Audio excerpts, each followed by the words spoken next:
Hi, so I've had a lot of questions about people interested in my varnishing process. Because I work large, I use a spray varnish, and I use Kamar varnish. It's a retouch varnish. So as soon as the painting is dry to the touch, I go over and check it, make sure that there's no spongy spots left on it, and then it's okay to go ahead and varnish. This stuff dries immediately. It does smell, so when I varnish, I make sure it's outside. It's a beautiful day out here, and I think somebody's cutting their lawn, so bear with me here. So there is a trick to spray varnishing properly. First of all, this trigger helps tremendously. You buy these at a paint supply store. They're cheap, and I just snap them onto a new can whenever I'm using a new can. Save your finger, and they keep your finger from gunking up the lid too. So when you are spray varnishing, you need to keep the can perpendicular to the painting. Don't be doing this, okay? Because then you're going to get a heavier coat here and a lighter coat here. It must stay perpendicular to the painting at all times. Now, personally, when I do it, I do a horizontal stroke and then I do a vertical stroke. You do not have to wait between coats. This stuff dries really fast. It's a little bit of a breeze today, so I'm hoping we're okay. You got to make sure you don't do this in really windy day, or that your painting's going to fall over, and hopefully we won't get any bugs in it. So I'm going to do the first stroke about 10 inches from the surface. Whoops, 10 inches from the surface, overlapping, keeping my can perpendicular to the surface, hoping you can hear me okay.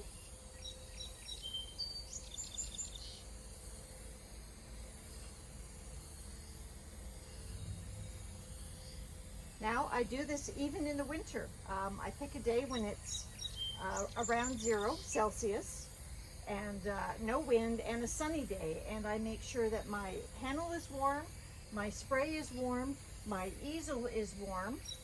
This is an aluminum easel that I use. It's my dedicated spraying easel, and I bring them outside, spray very quickly, and then get it back into the studio where it's warm. Okay, so there's our horizontal one. Now I can immediately go in and I spray vertical. And I do it the opposite way because I want to make sure I'm covering everywhere, that I'm not leaving anything that's not covered.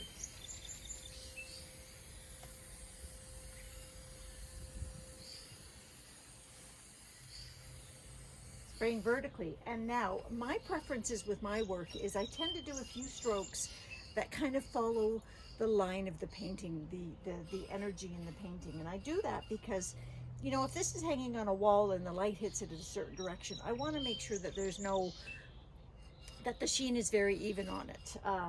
So I do maybe 2.5 coats. Second coat is always quick. So this one's got a little bit of energy this way.